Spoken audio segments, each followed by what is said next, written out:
Hi guys, வணக்கம். Welcome to MrsSamalayarai. நாம் இன்றைக்கி பார்க்க போகிற ரெசிபி என்னென்னா ஒரு சூப்பரான ரெசிபி டாக்கோஸ். எப்படி பண்ணுறதுன்னு பார்க்கலாம். டாக்கோஸ் செய்யறதுக்கு ஃபஸ்ட்டு நம்ம மாவு ரெடி பண்ணிக்கலாம். அதுக்கு ஒரு மிக்சிங் பவுலில் 1 கப் மைதா மாவு சேர்த்துக்கலாம். நீங்கள் மைதா மாவு வேணான்னு நினச்சிங்கன்னா ஃபுல்லாக கோதுமை மாவுலேயே செய்யலாம். ஆனால் நான் இன்றைக்கி 1 கப் மைதா 1/2 கப் கோதுமை மாவு வச்சு செய்கிறேன். கோதுமை மாவு சேர்த்ததுக்கப்புறம் இந்த மாவுக்கு தேவையான அளவு உப்பு சேர்த்துக்கலாம்.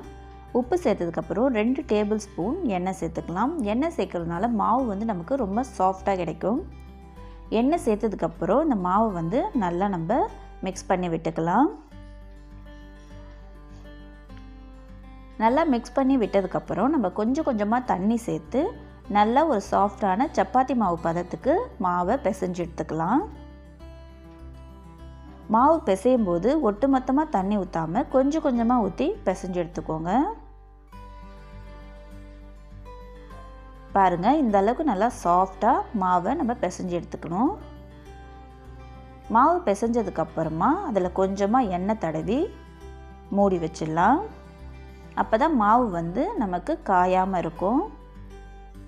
எண்ணெய் ஃபுல்லாக பரவுற மாதிரி நல்லா தடவி வச்சுட்டு இதை மூடி ஒரு 15 நிமிஷம் அப்படியே வச்சிடலாம்.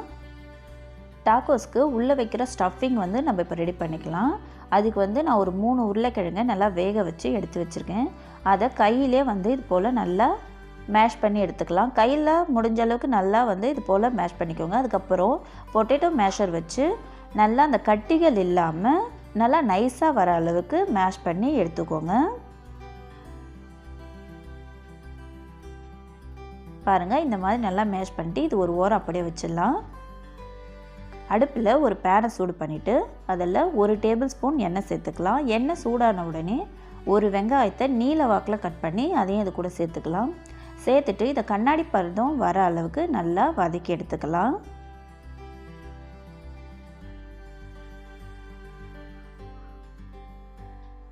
கண்ணாடி பதம் வர அளவுக்கு நல்லா வதங்கிடுச்சு. இந்த சமயத்தில் நம்ம 1 டேபிள் ஸ்பூன் சில்லி ஃப்ளேக்ஸ் சேர்த்துக்கலாம். சில்லி ஃப்ளேக்ஸ் சேர்த்ததுக்கப்புறமா இந்த மசாலாவுக்கு தேவையான அளவு உப்பு சேர்த்துக்கலாம். உப்பு சேர்த்துட்டு இதை நல்லா மிக்ஸ் பண்ணி விட்டுடலாம்.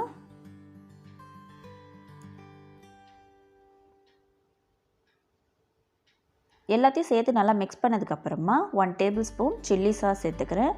சில்லி சாஸ் உங்கள்கிட்ட இல்லை அப்படின்னு நினச்சிங்கன்னா ஒரு 1/2 டீஸ்பூன் அளவுக்கு மிளகாய்த்தூள் சேர்த்துக்கோங்க.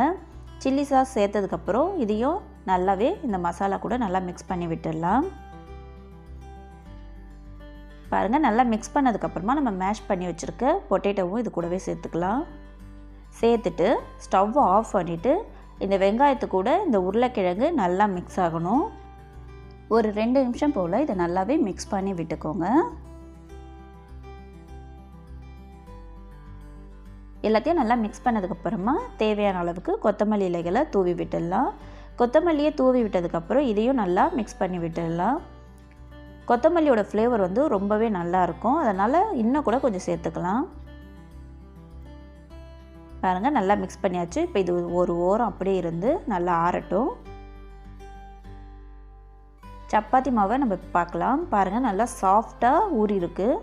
இது ஒரு 15 நிமிஷம்னா நம்ம ஊற வச்சாதான் இந்த அளவுக்கு நல்லா சாஃப்டாக கிடைக்கும். இப்போ இந்த மாவில் சின்ன சின்ன உருண்டைகளாக, அதாவது பூரிக்கு எடுக்கிறோம் இல்லையா, அந்த அளவுக்கு உருண்டைகளாக உருட்டி எடுத்துக்கலாம். சப்பாத்திக்கு எடுக்கிற மாதிரி பெருசாக எடுக்காதீங்க. பூரிக்கு எடுக்கிற மாதிரி சின்ன சின்ன உருண்டைகளாக எடுத்து அதை நம்ம பூரிக்கு திரட்டுற மாதிரி திரட்டி எடுத்துக்கலாம். கொஞ்சமாக மாவு தூவி இப்போது பூரிக்கு திரட்டுற மாதிரி திரட்டி எடுத்துக்கலாம்.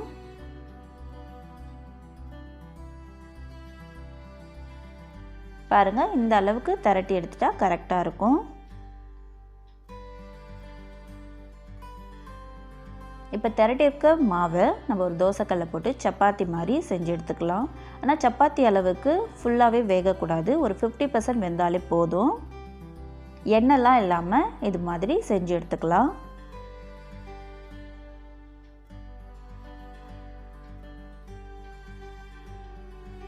பாருங்கள், ரெடி ஆகிடுச்சு. இதே மாதிரி நம்ம திரட்டி வச்சுருக்க எல்லா மாவையும் செஞ்சு எடுத்துக்கலாம். இப்போது எல்லா சப்பாத்தியுமே நான் ரெடி பண்ணி வச்சுட்டேன். இப்போது இதில் ஒரு சப்பாத்தி மட்டும் எடுத்து ஒரு தட்டில் வச்சுக்கலாம். வச்சுட்டு இப்போ நம்ம டாக்கோஸ் ரெடி பண்ணிடலாம். ஃபஸ்ட்டு இந்த சப்பாத்தியில் அப்ளை பண்ணுறதுக்கு நம்ம ஒரு சாஸ் எடுத்துக்கலாம். சாஸ் வந்து chilli sauce, green chilli sauce, இல்லை டொமேட்டோ கெச்சப் எது வேணாலும் எடுத்துக்கலாம். ஆனால் நான் வந்து இன்றைக்கி டொமேட்டோ கெச்சப் தான் எடுத்துக்கிறேன். கெச்சப்பை வந்து ஃபுல்லாகவே இந்த சப்பாத்தி மேலே அப்ளை பண்ணிக்கலாம்.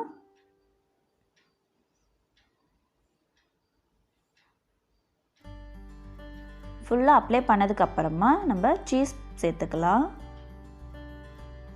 சீஸ் வந்து உங்களோட ஆப்ஷனல் தான். எந்த அளவுக்கு சேர்க்கணுமோ அந்தளவுக்கு சேர்த்துக்கோங்க. கொஞ்சமாகவும் சரி இல்லை நிறையவும் சரி சேர்த்துக்கோங்க. சீஸை சேர்த்ததுக்கப்புறமா நம்ம ரெடி பண்ணி வச்சுருக்க உருளைக்கிழங்கு மசாலா அதையும் இது மேலே வச்சிடலாம்.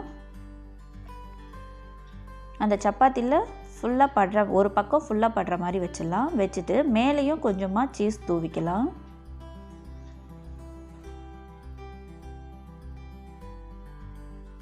சீஸ்லாம் வச்ச உடனே இந்த சப்பாத்தியை நம்ம அப்படியே ஃபோல்டு பண்ணிக்கலாம்.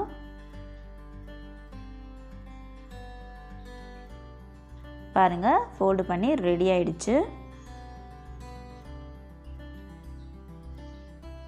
இதை ரெடி பண்ணதுக்கப்புறமா ஒரு பேனில் இல்லைனா இந்த மாதிரி ஒரு தவாவை அடுப்பில் வச்சு ஒரு 2 டேபிள் ஸ்பூன் எண்ணெய் ஊற்றிக்கலாம். எண்ணெய் சூடான உடனே இந்த டாக்கோஸை தோசைக்கல்லை வச்சு இதை நம்ம இப்போது 2 பக்கமும் நல்லா வேக வச்சு எடுக்க போகிறோம்.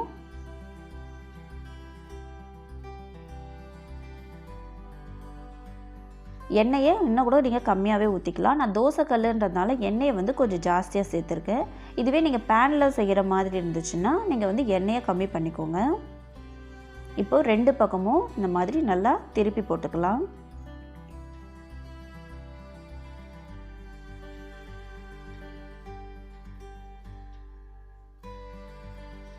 ரெண்டு பக்கமும் இது மாதிரி திருப்பி போட்டு வேக வச்சு எடுத்துடலாம். பாருங்கள், சூப்பரான டாக்கோஸ் ரெடி ஆயிடுச்சு. இது பார்க்க தான் வந்து ரொம்ப கஷ்டம் மாதிரி இருக்கும், ஆனால் செஞ்சோன்னா ரொம்ப ஈஸியாகவே செஞ்சிடலாம். இந்த வீடியோ உங்களுக்கு பிடிச்சிருக்கும்னு நினைக்கிறேன். பிடிச்சிருந்தால் மறக்காமல் நம்ம சேனலை சப்ஸ்கிரைப் பண்ணுங்கள். தேங்க்ஸ் ஃபார் வாட்சிங்.